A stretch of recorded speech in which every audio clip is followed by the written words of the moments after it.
Hello, my friends.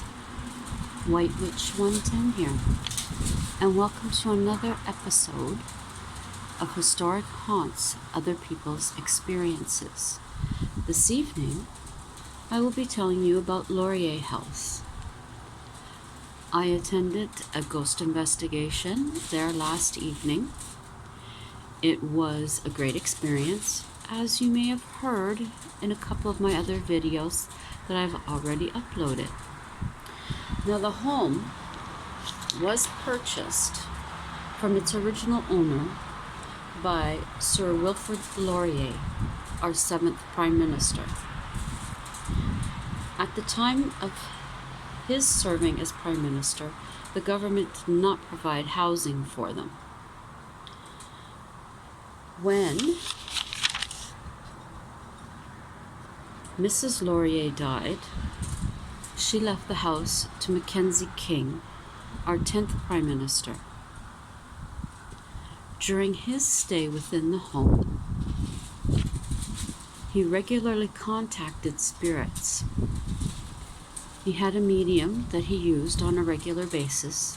She would come to the home through a back door so as not to be seen by the neighbors.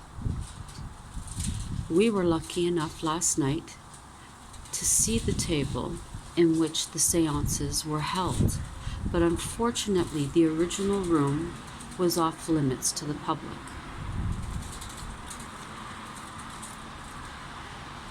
Mackenzie King said that he spoke with many historical figures, and he spoke regularly with his mother, Isabel. He would speak to his parents as if they were still alive. Now, on the 3rd floor, there is a shrine to his mother. He thought very highly of her, and that would be the last light that he would turn off in the evenings. Now, security, when the museum, which it is now, is closed for the evening, they will go through the home and turn off all the lights, and they also would leave the shrine to the last light that they would turn off. Some of the security guards would go up there, turn the light off, get down to the 2nd floor, and hear a click. Upon going back up to investigate, they would find that the light was switched back on. They would again turn it off, proceed downstairs. They would hear the click again and go up and find that the light was, yes, once again on. Neighbors have reported that at night, when the house is vacant, that they have seen the light turn on. And there are some security guards who have worked there who have decided that they will no longer accept this post and have asked for a transfer. Some of the famous people who have walked through the doors of this home are Winston Churchill in 1941, Franklin Delano Roosevelt in 1943, Queen Elizabeth and King George VI in 1939, Charles Lindbergh in 1927, Lindbergh, can't read my own writing, and Shirley Temple in 1944, and also Charles de Gaulle in 1944. Now, as to whether any of these people's spirits roam the halls, I can't say. Hey, that must be the wind. Now, Mackenzie King lived there until his death in 1950, but he did not die in the house. He passed away in Chelsea, Quebec. But I believe the original owners of the home and the Lauriers passed away within the house.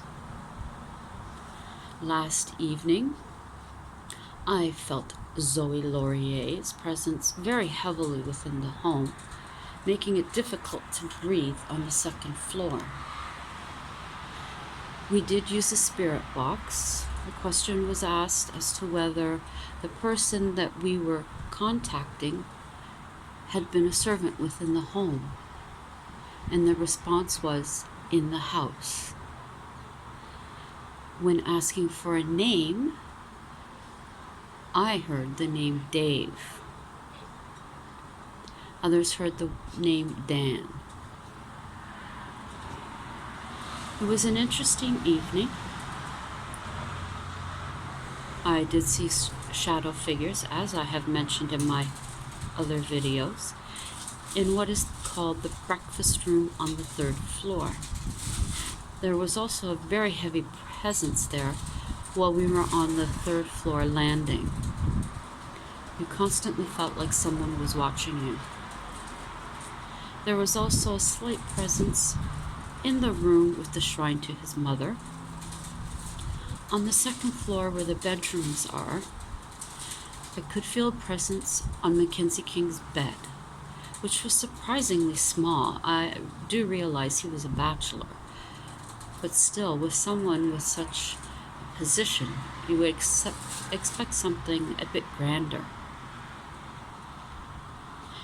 There are artifacts throughout the house, and the furniture that is within the house did belong to both the Lauriers and William Lyon Mackenzie King. So this is why we believe that the spirit's presence can be so heavily felt within the home. Now, I felt I should let you hear about that one because I was there last night. I'll give you another quick one here. In Toronto, a former Bank of Montreal that is 150 years old is now the Hockey Hall of Fame. The building was built in 1885. Now, in 1953, there was a bank teller, a very lovely woman who worked there. On one morning, she arrived at work early and used the bathroom on the 3rd floor. She went downstairs for a short time. Now, another employee had entered the bank. She returned to the bathroom on the 3rd floor.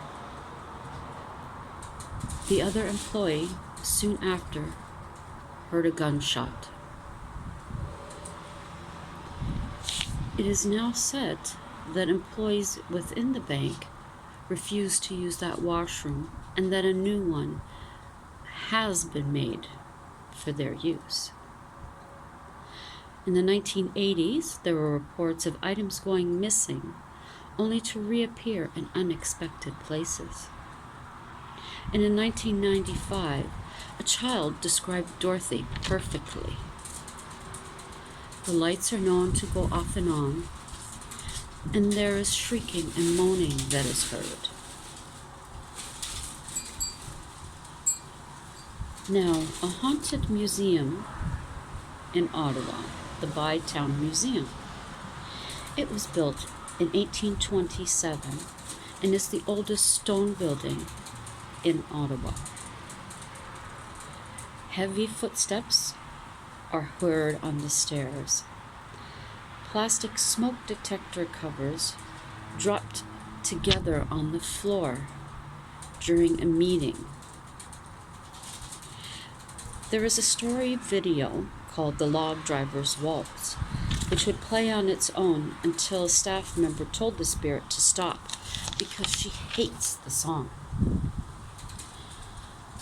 The staff have reported computers shutting off on their own, and a screen turned on, and the words Lieutenant Colonel John By appeared continuously on the screen. Motion detectors have sounded when the museum is closed and furniture is known to move. People have also heard a voice saying, "Get out." Now, a gentleman had used the museum for a staff meeting. Forgetting to lock up, he went back to do so. 3 other of the people who were in the meeting accompanied him. One of the women had her mother with them, so she decided to show her some of the displays. They could hear footsteps coming up the stairs, but when they looked, no one was there. The man joked when he was leaving that the spirit should show itself on camera. The sliding door began to shake, slow and then fast, causing them to run out. Someone wanted them out. Someone wasn't happy. They ran out after making sure everything was locked and waited for someone else to come out, but no one did.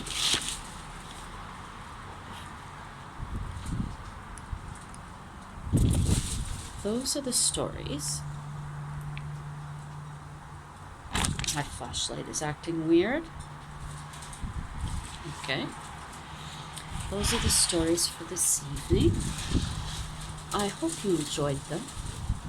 And I hope that you'll check out the other paranormal episodes that I have. The first ones regarding my own experiences here and in Toronto. And now this new series that I'm doing in regards to other people's experiences. This is another one of the little wooden coffins that I purchased at Michael's craft store. I painted it black. I think it's really cool. So I wish all of you a good evening. Don't be too scared. Remember, spirits really aren't there to hurt us, I think. Have a fabulous rest of the evening and have a tremendously enjoyable week. Until the next episode, good night.